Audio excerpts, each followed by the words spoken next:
Assalamualaikum warahmatullahi wabarakatuh.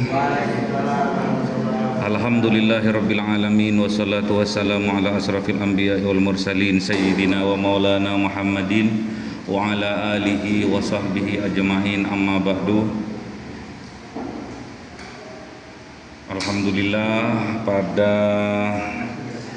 siang hari ini bertepatan hari Selasa tanggal 12 bulan Mei 2026, kita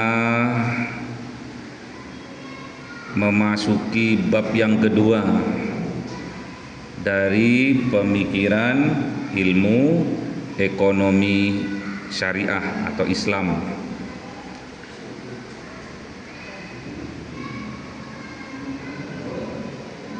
Bab yang kedua yaitu tentang ekonomi Islam dan great gap. Jadi pembahasan yang kedua tentang ekonomi Islam dan great gap. Pada bab yang pertama kemarin tentang apa? Perekonomian mainstream. Ada perekonomian praklasik, ada klasik, ada neoklasik, ada Keynesian. Ada 4 ya. Yang pada bab 1 kemarin, pertemuan bab 1 kemarin, ada 4 subbab. Yang pertama tentang pemikiran ekonomi praklasik, yang kedua klasik, dan yang ketiga neoklasik, dan yang keempat Keynesian. Sekarang memasuki bab yang kedua yaitu tentang ekonomi Islam dan great gap. Pada pertemuan sesi kedua ini kita akan mempelajari tentang konsep dasar ekonomi Islam, sistem ekonomi Islam, peranan ekonomi Islam dalam mewujudkan kemaslahatan, serta fenomena great gap dalam sejarah pemikiran ekonomi pada masa Dark Age. Apa Dark Age itu? Dark itu apa? Dark apa? Hah? Dark apa dark? Hah? Gelap. Apa? Masa, jadi masa kegelapan, maksudnya masa jahiliyah ya. Oke. Dan keterkaitannya tentang pemikiran ekonomi barat dengan ekonomi Islam, ada hubungannya pastinya. Diharapkan nanti pada sesi kedua ini kalian bisa menjelaskan konsep dasar pemikiran ekonomi Islam, itu yang pertama. Yang kedua, menjelaskan hakikat ekonomi dalam Islam. Yang ketiga, menjelaskan metodologi ekonomi Islam. Yang keempat, menjelaskan karakteristik ekonomi Islam, jadi ada karakternya. Yang kelima, menjelaskan rancang bangun sistem ekonomi Islam. Yang keenam, menjelaskan perbedaan sistem ekonomi Islam dengan sistem ekonomi konvensional. Yang ketujuh, menjelaskan peran ekonomi Islam dalam mewujudkan kemaslahatan. Yang kedelapan, menjelaskan great gap dalam pemikiran ekonomi pada masa Dark Age. Yang kesembilan, menjelaskan keterkaitan pemikiran ekonomi barat dan ekonomi Islam. Pasti ada keterkaitannya. Baik, kita masuk pada kegiatan belajar yang pertama, yaitu konsep dasar ekonomi Islam. Biar nggak ngantuk ya. Seneng ketimbang Plato ya kemarin ya, ketimbang Aristoteles ya, brewok nggak ini ya, tak onok jundrungane ya. Jadi pada kegiatan yang pertama, pada bab yang kedua ini, yaitu konsep dasar ekonomi Islam. Dalam kegiatan belajar ini kita akan membahas tentang satu, hakikat ekonomi dalam Islam. dan yang kedua metodologi ekonomi Islam sebagai dasar dalam memahami sistem ekonomi Islam. Baik, kita masuk pada yang pertama, hakikat ekonomi dalam Islam. Ekonomi Islam merupakan ilmu yang mempelajari bagaimana manusia memenuhi kebutuhan hidupnya berdasarkan nilai-nilai syariah Islam. Ekonomi Islam tidak hanya berorientasi pada keuntungan materi, akan tetapi juga memperhatikan nilai moral, keadilan, keseimbangan, dan kesejahteraan masyarakat. Dalam Islam, kegiatan ekonomi ini merupakan bagian dari ibadah kepada Allah. Jadi muamalah itu sebagian dari ibadah. Ibadah apa? Ibadah apa? Muamalah itu.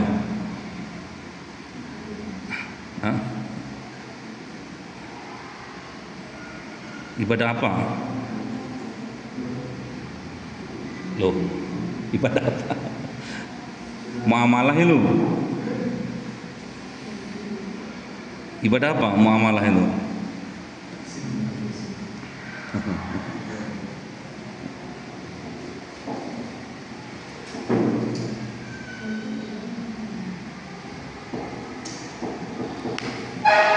Dalam Islam, kegiatan ekonomi merupakan bagian dari ibadah kepada Allah.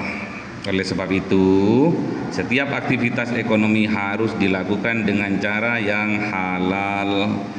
Jadi kalau kita bermuamalah itu, kalau kita bekerja itu harus didasari dengan halal, kemudian adil, nggak boleh curang, dan tidak merugikan pihak yang lain. Itu hakikat ekonomi dalam Islam. Ya, gampang dong. Apa yang pertama? Harus berdasarkan nilai-nilai syariah Islam. Dimakan, Mbak, dimakan.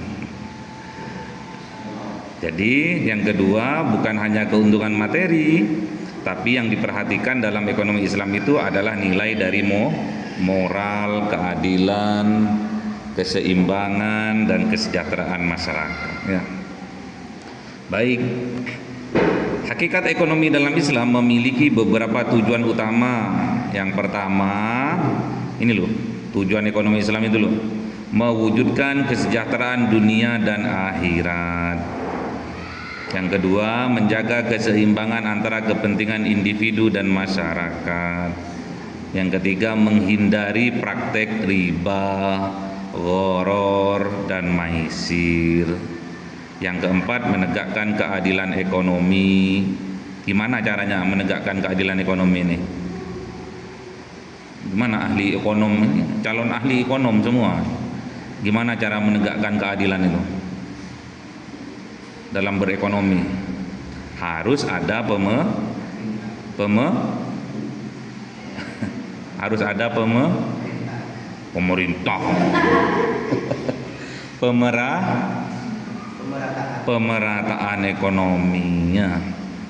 Dengan cara apa ekonomi diratakan itu? Misalkan ini masih apa? Fatir, fakih, jadi pengusaha kaya misalkan. Amin. Terus uangnya triliunan. Terus yang masih calon orang kaya, masih belum kaya berarti ya. Bagaimana caranya supaya adil ekonomi ini? Harus ada pemerataan. Ya. Dengan cara apa untuk bisa ngambil dari Mas Fakih ini supaya bisa dinikmati juga oleh yang lainnya? Dengan cara apa? Oh yo, ini Islam ini milik kita loh. Dengan cara apa? Supaya uangnya Mas Fakih yang berlimpah-limpah itu bisa juga dimanfaatkan oleh yang belum kaya. Dengan cara apa? Iya, dibagikan. Dengan cara apa dibagikannya itu? Iya, bisa. Yang setiap tahun itu loh, zakat dan sodako. Apa dibantu. biar sama berjalan ekonominya ya. Nanti dia nggak bisa beli beras, tatkala kita ngasih zakat, terutama zakat apa? Zakat mal. Akhirnya ekonominya berjalan, dia bisa beli beras, beli lauk pauk, akhirnya berjalan ekonomi. Kemudian menciptakan distribusi kekayaan yang merata ya, itu salah satu contohnya. Ekonomi Islam memandang bahwa seluruh harta pada hakikatnya adalah milik Allah Subhanahu wa taala, sedangkan manusia hanya sebagai khalifah yang diberi amanah untuk mengelolanya dengan baik. Ya. Jadi bukan milikmu. Nah, ada juga haknya orang lain. Makanya nggak cukup kita itu soleh secara spiritual, namun kita juga harus soleh dalam sosial ya. Jadi orang kaya itu loman ya. Ciri-ciri orang kaya itu loman. Orang loman itu bisa kelihatan tatkala masih proses menuju kaya. Maksudnya masih pas-pasan gitu loh. Paham enggak ini? Jadi kalau orang kaya itu kelihatan lomannya itu semenjak dia berproses menuju kaya. Contohnya apa? Tatkala ada temennya belum di pondok misalkan ya, belum dikirim sama orang tuanya misalkan. Ya. Sedangkan Mas Fakih uangnya tinggal 100.000 misalkan. Sama-sama belum dikirim, tapi yang temennya sudah habis uangnya, namun punyanya Mas Fakih tinggal 100. Kalau Mas Fakih ini mempunyai jiwa orang kaya, pasti uangnya yang 100 itu akan dibagi atau didistribusikan ke temannya. Ini loh, aku punya 100 seket eding 50 ribuan. Oh, matur suwun kata temannya ya. Berproses, kaya itu berproses, kelihatan dari prosesnya itu, dari kesehariannya, lomandaknya dia. Namun rata-rata orang yang kaya itu, yang kaya berkah itu lomannya. Karena nanti kalau sudah kaya, tatkala memiliki uang 1 M saja, mustahil dia akan bantu temannya paroiding itu, mustahil. Sulit kalau sudah kaya itu. Jadi kesempatan untuk berbagi, untuk mendistribusikan kekayaannya tatkala berproses menuju kaya ya. Jadi tatkala sampean punya uang 1 M, terus temennya bilang aku butuh modal nih, paroiding dong, duitmu ada berapa sih? 1 M. Paroiding dong, berapa berarti? 500 jutaan. Oh, kok enak men gue ya. Jadi yang kelihatan punya jiwa kaya tatkala berproses menuju kaya ya. Pegang itu. Wah, ini metodologi ekonomi Islam. Jadi harus untuk daya tarik itu memang dilihat dari penampilannya. Ini kan bedaknya ini kayaknya 1 kilo ini bedaknya ini. Hah? Dasarannya aja 1 senti ini. Ya, jadi metodologi ekonomi Islam itu merupakan cara atau pendekatan yang digunakan dalam membangun teori dan praktek ekonomi berdasarkan ajaran Islam. Semua kelihatan dari yang tampaknya. Kalau sampean itu memilih warung ya, terus pelayannya salah satu warung itu ada yang seperti ini, ada yang ayu seperti ini, pasti sampean itu akan memilih yang ayu terlebih dahulu. Padahal setelah kita memilih warung yang ada pelayannya yang cantik itu, ternyata rasanya kurang enak misalkan. Yang penting nomor 1 udah menang dia. Makanya harus perawatannya. Sampean punya wajah ganteng nggak dimanfaatno, rugi. Udah tinggi ganteng tinggal sampean senyum-senyum sendiri di depan kaca. Mas Fakih senyum, oh aku kalau senyumnya gini kurang sip sih, kurang manis. Nggak masalah, itu metode itu. Tapi kan kita punya landasan. Landasannya apa? Tersenyumlah pada saudaramu, karena tersenyum pada saudaramu yang terbaik itulah sedekah. Ada dasarnya semua. Tapi jangan tersenyum pas di jalan nggak ada orangnya.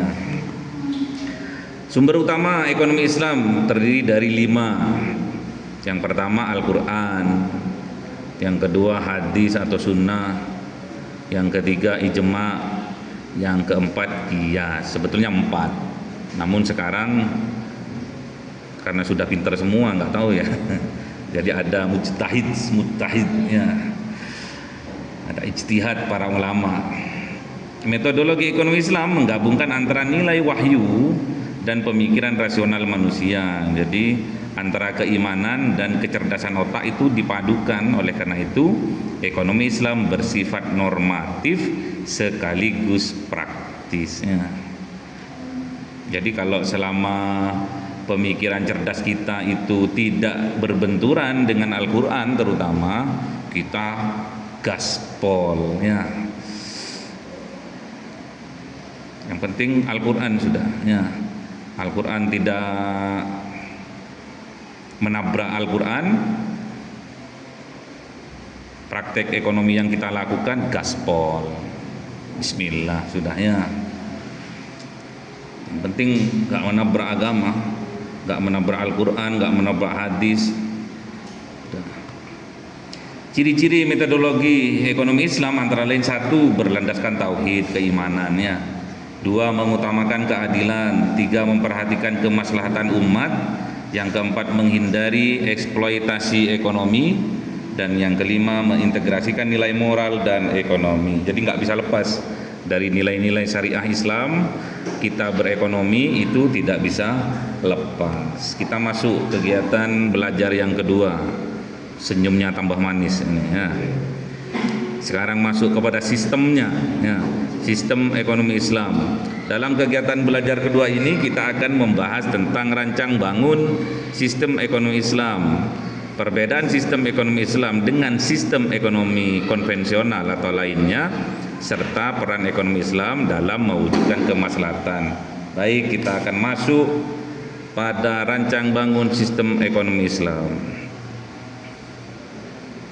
Tak jelas ini. Masuk langsung 1.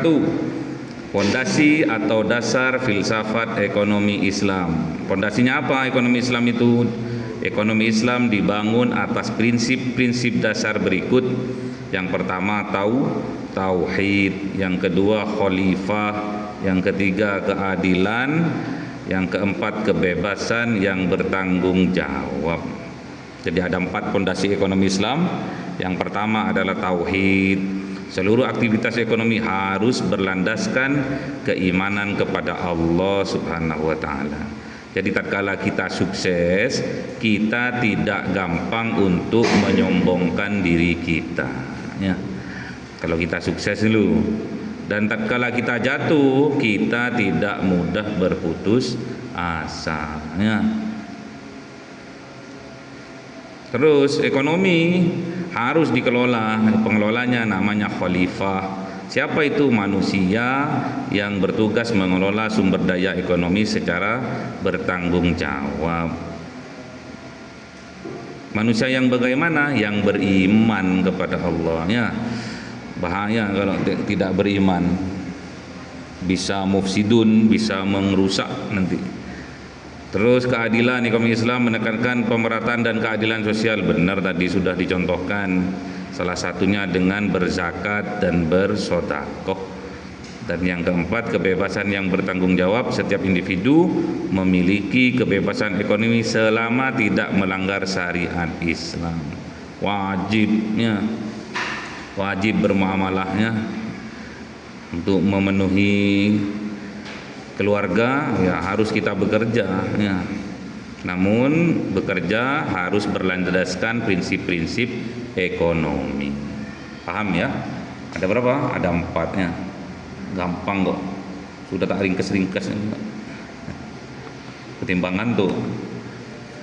Sekarang masuk pada tiang atau nilai instrumental ekonomi Islam. Nilai instrumental ekonomi Islam terdiri dari zakat, larangan riba, kerjasama. Apa kerjasama?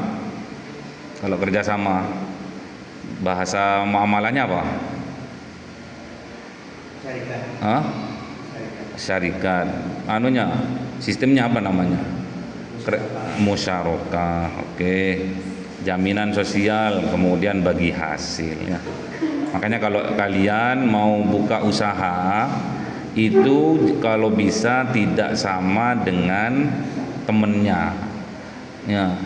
Jadi kalau kalian buka soto, yang satunya buka bakso, yang satunya buka rujak, yang satunya minuman, boleh.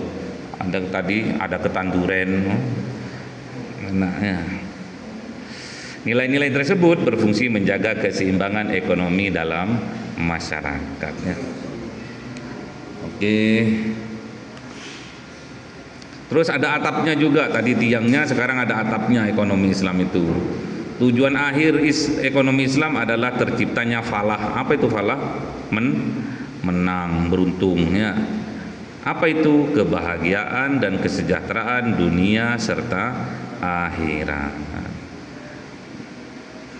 Jadi tatkala kita bisa memberi kepada seseorang, apa yang kita beri itu membuat orang itu bahagia, apalagi yang memberi. Orang yang diberi aja sudah bahagianya 100, apalagi yang memberi.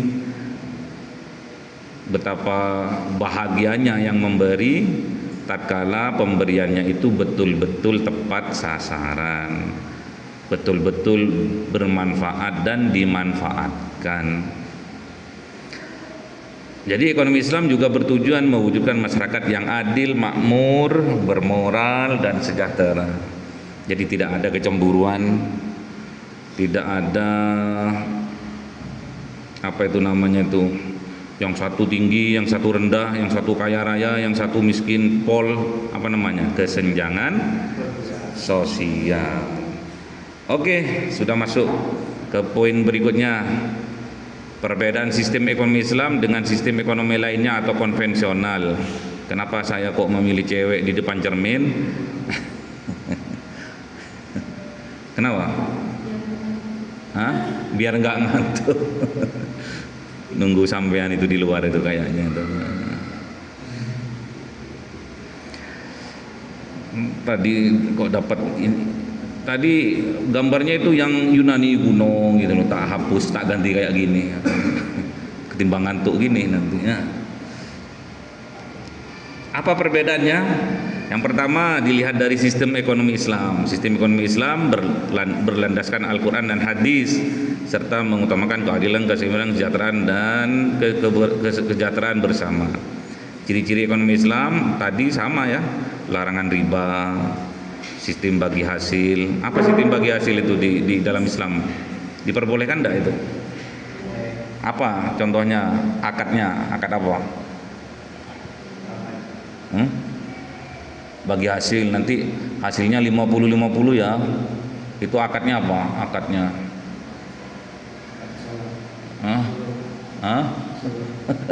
apa akadnya? Tadi disebutkan. Misalkan saya punya uang nih, kalian punya keahlian, terus saya modali kalian tuh, nih 100 juta, nanti bagi hasil ya 60-40, yang 40 aku, yang 60 kalian yang sudah bekerja keras. Apa itu? Akad apa itu? Masa kerja sama? Semua kerja sama. Apa? Ayo. Asal anak bodoh, udah makanan sehari-hari itu. Apa? Akad apa? Akad apa? Loh, yang punya modal dan yang punya keahlian kerjasama nih, kerjasama.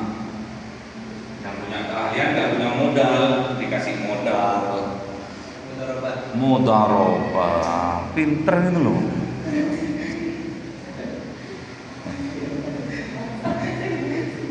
Oke, lanjut.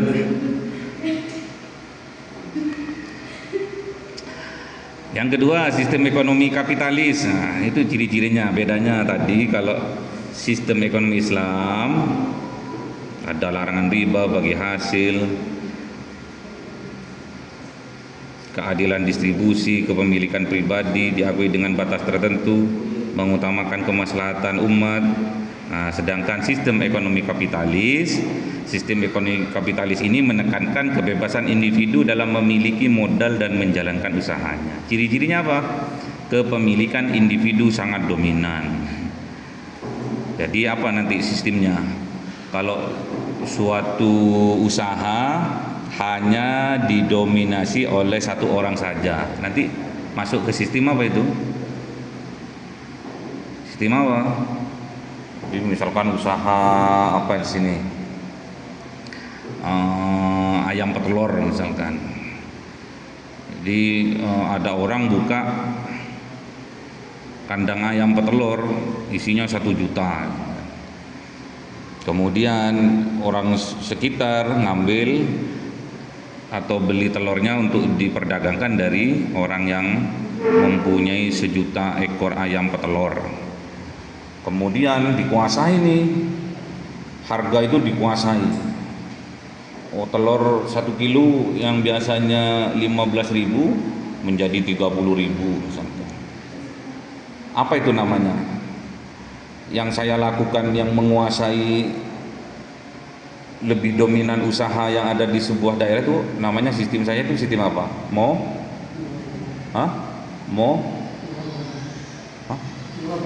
Merubah punya saya semua, punya saya semua itu. Apa itu namanya? Jadi kepemilikan individu sangat dominan, itu punya saya, utama. Apa itu namanya kalau dalam sistem perekonomian?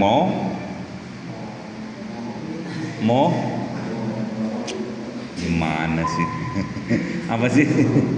Apa pokoknya apa? Ayo dipikir. Itu punya saya. Dari hulu sampai hilir punya saya semua. Jadi saya yang menentukan harga. Mau tak naikkan, mau tak turunkan, mau sistem monopoli.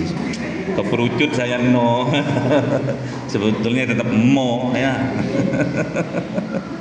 Terus persaingan bebas, berorientasi pada keuntungan saja, campur tangan pemerintah masih minim. Jadi nggak boleh ikut-ikut pemerintah itu.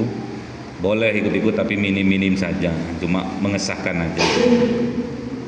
Mau perang, mau ini di bawah nggak boleh ikut-ikut.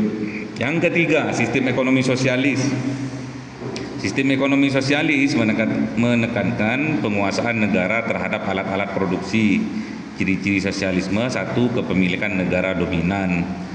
Jadi semua miliknya pemerintah, tanah, air miliknya pemerintah. Kalau di tanahnya sampean terdapat minyak bumi, itu punyanya pemerintah. Kalau sampean lagi nyangkul sawah, kemudian sampean itu menemukan harta karun itu milik pemerintah.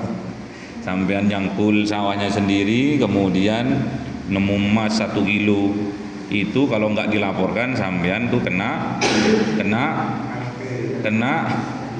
hukuman. Itu karena kekayaan pemerintah. Namun kalau di tempatnya kalian itu terdapat ganja, itu bukan milik pemerintah tapi milik kalian. Jadi kalian ditangkap, masuk penjara ya. Kalau sampean itu punya usaha dengan modal merintis dari bawah, merintis akhirnya jadi kaya raya, kemudian tempatnya usahanya sampean didatangi pemerintah sebagai apa? Tukang pajaknya datang ya. Pajak apa namanya? Pajak penghasilan datang, pajak penambahan nilai datang. disurati, kalau ndak sampean dikenakan denda. Padahal uang-uangnya sampean sendiri, uang-uangnya kalian sendiri. Tapi tatkala sudah sukses, sudah berkembang, akhirnya tukang pajak datang, ya, nggak ikut bantu, ikut ngericui. Terus yang poin C, peran ekonomi Islam dalam mewujudkan kemaslahatan. Ya, tahu ya tadi ya perbedaannya ya. Ada sistem ekonomi Islam, ada sistem ekonomi kapitalis, ada sistem ekonomi sosialis, sosialnya, sial betul. Peran ekonomi Islam dalam mewujudkan kemaslahatan. Ekonomi Islam memiliki peran penting dalam menciptakan kesejahteraan masyarakat. Yang pertama, pencapaian falah. Ya. Falah itu keberuntungan, kemenangan. Falah berarti keberhasilan dan kebahagiaan dunia dan juga akhirat. Yang kedua, distribusi yang adil dan merata. Yang ketiga, tersedianya kebutuhan dasar. Seperti apa? Pangan, sandang, papan. Yang keempat, tegaknya keadilan sosial. Gak boleh, Islam itu melarang penindasan dan eksploitasi dalam ekonomi. Yang kelima, mengutamakan persaudaraan dan persatuan, ya. Gak boleh kita mutus tali persaudaraan. Maksudnya gini loh, tatkala kita contohnya ngambil pasokan lele, misalkan kita ngambil lele ke pengepul, bukan ngambil ke petani ya, sedangkan pengepul ngambil dari petani atau peternak lele ya. Setelah itu kan namanya persaudaraan, tali rantai ekonomi. Setelah suatu saat saya mengetahui harga per lele itu saya ngambil 100 rupiah misalkan, sang pengepul itu ngambil dari peternak lele hanya 50. Tatkala dari pengepul dijual ke saya sebagai pengusaha lele nih, saya nih bisnis lele, jual beli lele nih, berarti untungnya dari pengepul setelah dijual ke saya berapa? 50 ya. Seandainya saya menjual ke restoran-restoran itu per lele itu 1.000, jadi untungnya saya berapa? Untungnya saya 900 per lele ya. Karena saya itu tidak menghiraukan persatuan dan persaudaraan, saya mencari langsung ke peternak lele. Peternak lele tadi berapa per ekornya? 50. Kalau saya ngambil dari peternak lele langsung harga 50, kemudian saya jual 1.000, berarti keuntungan saya bertambah berapa? 950 rupiah. 950 rupiah. Jadi, namun cara saya ini memutus tali persaudaraan dan membuat perpecahan. Ya, itu dilarang ya dalam ekonomi Islam. Islam tuh enggak seperti itu. Pernah terjadi, pernah pengusaha dari mana itu, Bugis, pengusaha dari Bugis, dia ngambil lele di Malang, dari pengepul Malang, dia jual ke Kalimantan. Setiap ngirim 1 kontainer, setiap minggu 1 kontainer, setiap minggu berarti setiap 1 bulan ngirim 4 kontainer ya. Kemudian suatu saat pengusaha Bugis ini, waktu dia order ke pengepul, ketemu dengan peternak lele atau petani lelenya itu. Akhirnya ngobrol, "Kamu ngasih berapa sih?" "Aku ngasih 50 rupiah." "Loh, berarti ngambil berarti seket ini." "Aku tak ngambil ke awakmu ya, aku tak ngambil ke kamu langsung ya." "Boleh." "Boleh." Tak ambil 75 misalkan. Aku seneng kan ya. Petaninya seneng kan, ngasih jual ke pengepul dia harga 50, jual ke pengusaha langsung 75, punya tambahan 25 rupiah, sama-sama untung. seolah-olah seperti itu. Namun keberkahannya nggak ada. Nggak adanya tatkala apa? Tatkala permintaan dari pengusaha ini semakin banyak, ternyata persediaan di lapangan semakin sedikit, otomatis permintaan lebih banyak. Persediaan sedikit, otomatis menyebabkan iya, menyebabkan harganya harganya apa? Nah, naik gitu. Terus walaupun harganya naik, kalau persediaannya nggak ada, sama juga akhirnya stagnan dan bangkrut. Ya. Setelah dia mau kembali lagi ke pengepulnya sudah kadung sakit hati. Pengepulnya banyak, petaninya bukan cuma satu, banyak. Ada 100 petani misalkan. Jadi stoknya tetap ada. Setelah mau kembali lagi, pengusaha yang dari Bugis ini akhirnya nggak diterima, akhirnya stagnan dan bangkrut. Makanya nggak boleh orang yang suka mutus tali persaudaraan dan memecah persatuan itu tidak membuat dia maslahat, ya. Tidak membuat dia itu bahagia dunia akhirat, ya. Kemudian pengembangan moral dan materi. Ekonomi Islam tidak hanya mengejar keuntungan materi saja, tetapi juga pembentukan akhlak yang baik. Yaitu tadi, harus punya unggah-ungguh, ya, harus punya tata krama, jangan serakah, kata masnya tadi. Kemudian sirkulasi harta tidak boleh beredar hanya pada kelompok tertentu saja. Apa namanya itu? Kalau beredar pada satu kelompok saja apa namanya? Lupa saya nih. Apa namanya? Terus yang ke-8, terhapusnya eksploitasi. Islam melarang praktek riba, monopoli, dan penipuan dalam kegiatan ekonomi. Jadi kalau baik, katakan yang baik. Jadi nggak boleh jual sepeda motor udah rusak mesinnya dibilang bagus ini, lo ini kok keluar asap. Iya, itu kalau sementara, itu nanti nanti kalau sudah jalan tidak akan keluar asap. Nggak boleh, ya, nggak boleh ada dusta. Masuk ke pembelajaran yang ketiga, yaitu fenomena great gap. Ya, udah masuk ke terakhirnya. Dalam kegiatan belajar 3 ini kita akan membahas tentang fenomena great gap dalam sejarah pemikiran ekonomi dan hubungan antara pemikiran ekonomi barat dengan ekonomi Islam. Mulai kesampaian, Mas. Oke, great gap dalam pemikiran ekonomi pada masa kegelapan. Great gap merupakan pandangan yang menyatakan bahwa terjadi kekosongan perkembangan ilmu pengetahuan ekonomi pada masa Dark Age di Eropa, yaitu sekitar abad pertengahan. Abad pertengahan itu abad berapa?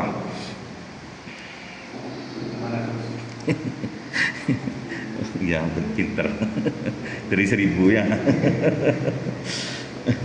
Pandangan ini muncul karena sebagian ilmuwan barat menganggap perkembangan pemikiran ekonomi berhenti setelah masa Yunani kuno dan baru berkembang kembali pada masa Renaissance.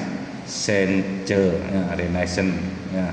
Namun sebenarnya pada masa tersebut dunia Islam justru mengalami kemajuan yang besar dalam ilmu pengetahuan, termasuk dalam bidang ekonomi. Contohnya apa? Oke, para ilmuwan muslim telah mengembangkan berbagai pemikiran ekonomi Islam seperti konsep pasar. Konsep pasar pada masa Kanjeng Nabi Rasulullah Muhammad, siapa yang menguasai konsep pasar itu? Abdurrahman bin Auf, ya.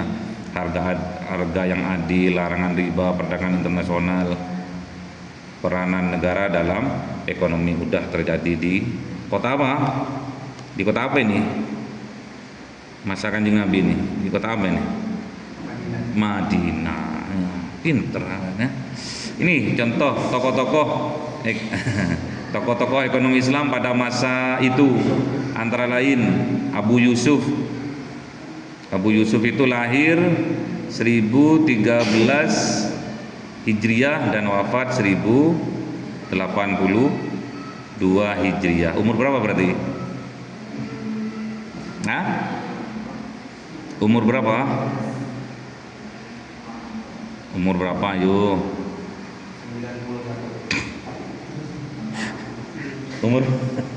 Umur berapa? 82 dikurangi 13 berapa? 82 dikurangi 13 umur 69 ya.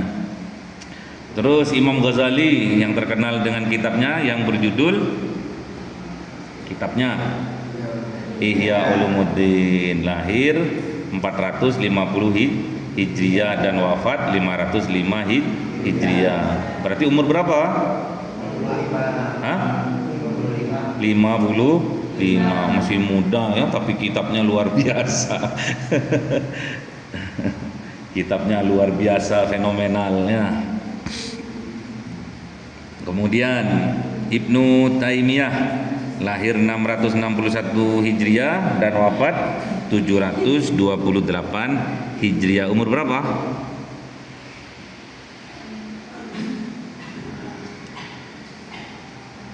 Umur berapa?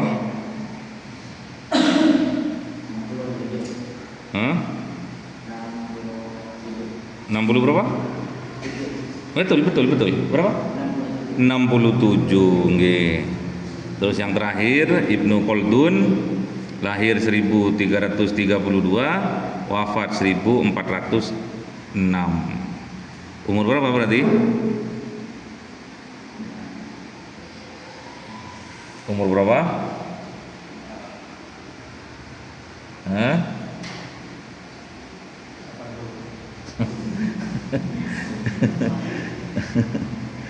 Umur berapa? 6? Hah? Bukan 6 ya? 70 ya? 74 ya.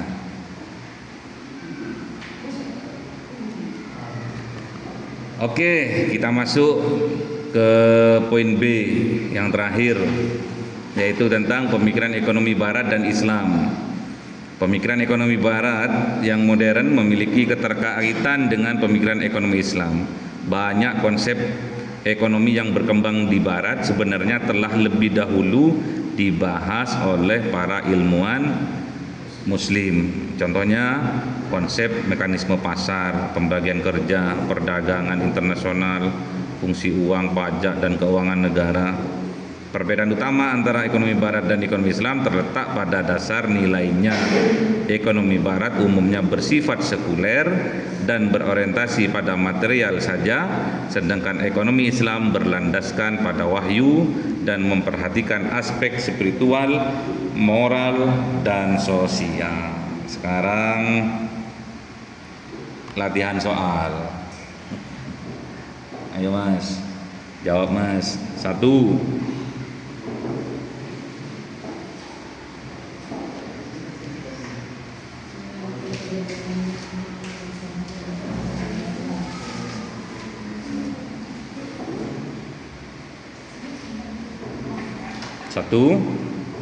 Jelaskan pengertian ekonomi Islam. Ayo, apa ekonomi Islam itu? Apa tadi? Berlandaskan apa? Jangan langsung Al-Quran dan hadis. Apa? Berlandaskan apa?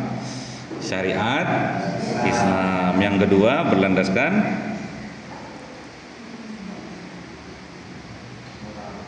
pencapaian kesejahteraan dunia dan akhirat.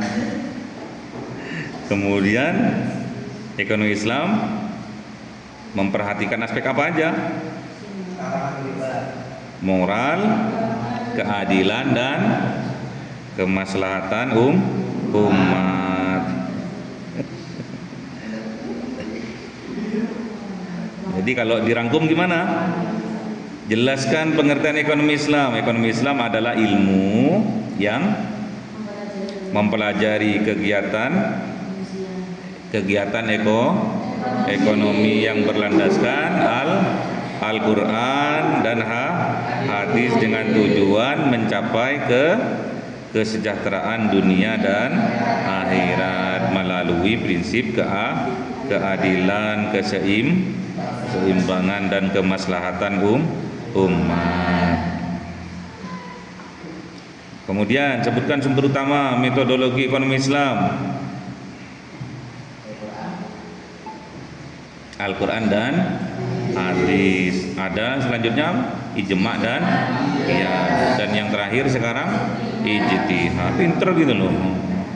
Yang ketiga, apa yang dimaksud dengan falah? Falah, keberuntungan. Falah dalam ekonomi, tujuan akhir ekonominya apa?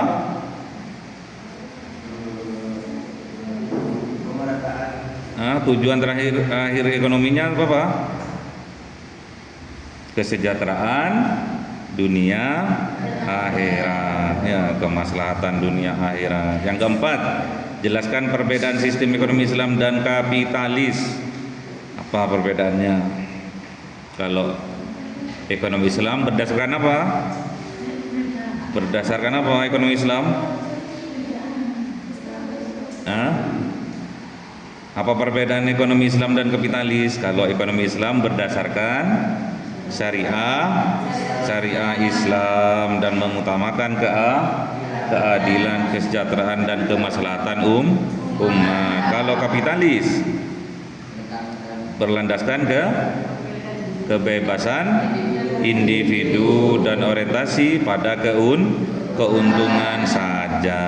Terus yang terakhir, apa yang dimaksud dengan great gap? Apa great gap? Apa great gap? Great gap apa tadi terjadi pada masa apa? Dark age, pada masa kegelapan.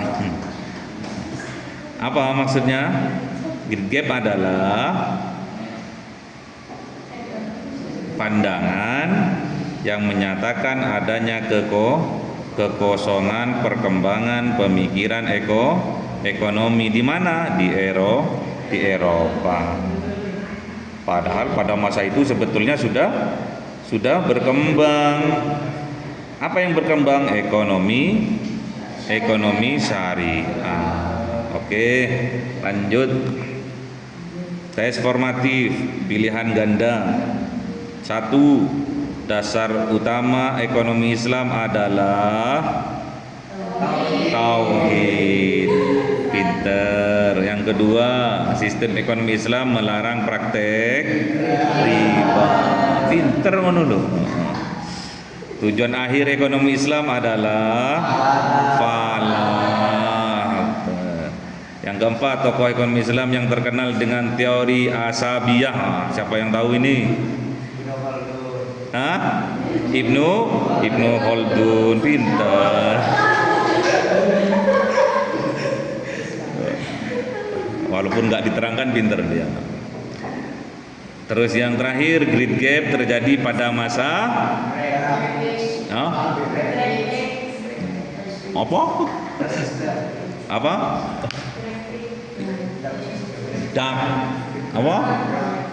Dark age. Biar tahu dikit-dikit ya bahasa Inggrisnya. Kok apa tadi? Apa drag itu? Oke, yang terakhir, selamat berjumpa lagi pada pertemuan sesi ketiga. Kayaknya semangat terus nih katanya.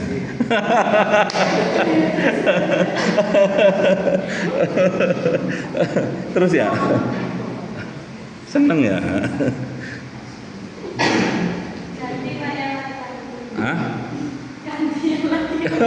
Oh, besok laki-laki besok. Kalau yang laki-laki ya ini tadi. Nggak ada yang laki-laki ya.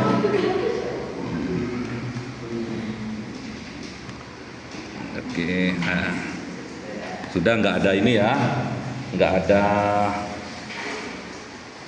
pertanyaan, sudah pinter semua ya. Yang kita pelajari sekarang itu apa aja isinya? Ekonomi Islam, 2 ekonomi kapitalis, yang ketiga ekonomi sosial. Pinter, saya absen dulu ya.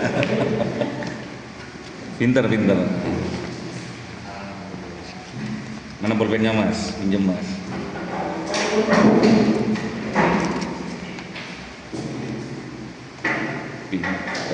Senang.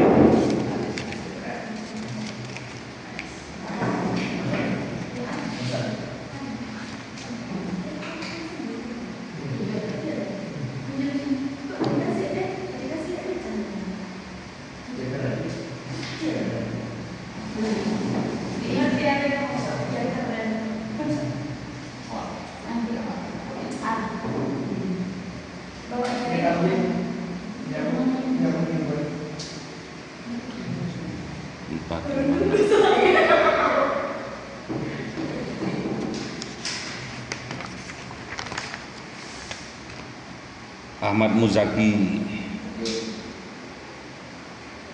Ahmad Rifki Abdillah, nggak ada.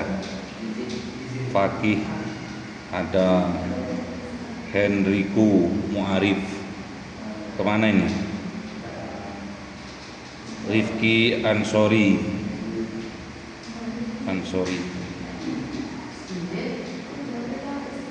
Muhammad Ansori Hidayatullah, Rifki Amsori nggak ada ya? Hah? Oh, Rifki Ansori. Tadi M Rifki ya. Sekarang Rifki Ansori ada. Tamjidillah Nur. Kemarin kemana Mas? Kok nggak ada? Farah Kamila. Hah? Oh ada. Kemarin kemana? Habibatuz Zahro. Oh jenengan. Nabilah Ufairatul Haq gak hadir. Oke. Sampai jumpa pada sesi ketiga. Saya harap untuk Selasa yang akan datang sudah mencari ini, nah apa? Sudah mencari tempat kelas ya, kelas langsung udah masuk itu, jadi langsung mulai. Jadi setengah 2 jam 13.30 sudah di kelas ya.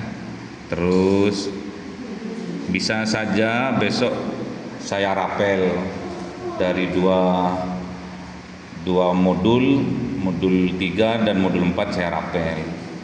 Jadi saya lebih banyak ke praktek pengolahan dari jurnal nanti. Saya ingin kalian itu menjadi ekonom baik secara praktek dan juga secara tulisan ya. Jadi alumni mana itu? Stis Rijan gitu kan. Gitu loh. Untuk Selasa depan backgroundnya cowok ya, yang ganteng ya. Yang manis, kayak siapa ya yang manis? Ada referensi? Nggak ada? Hah? Hah?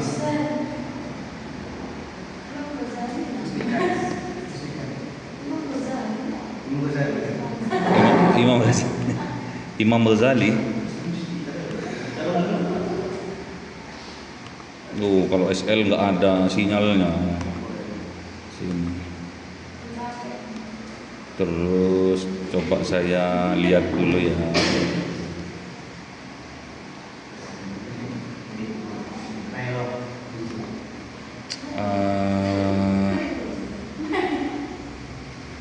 Ekonom muslimah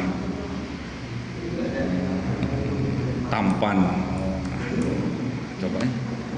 Oh, kok muslimah tampan? Ekonom muslim. Saya nyarinya gitu kemarin.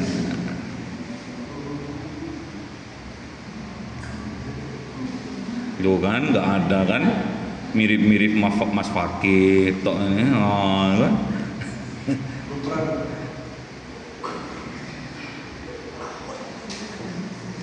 Nanti tak carikan yang ganteng. Oke, baik. Kita tutup pertemuan kali ini. Semoga ilmu yang disampaikan menjadi ilmu yang manfaat, yang barokah, yang menjadi wasilah kesuksesan kita di masa yang akan datang. Kita akhiri dengan pembacaan kafaratul majlis. Bismillahirrahmanirrahim. Subhanakallahumma wa bihamdika asyhadu an la ilaha illa anta astaghfiruka wa atubu ilaik. Assalamualaikum warahmatullahi wabarakatuh. Waalaikumsalam.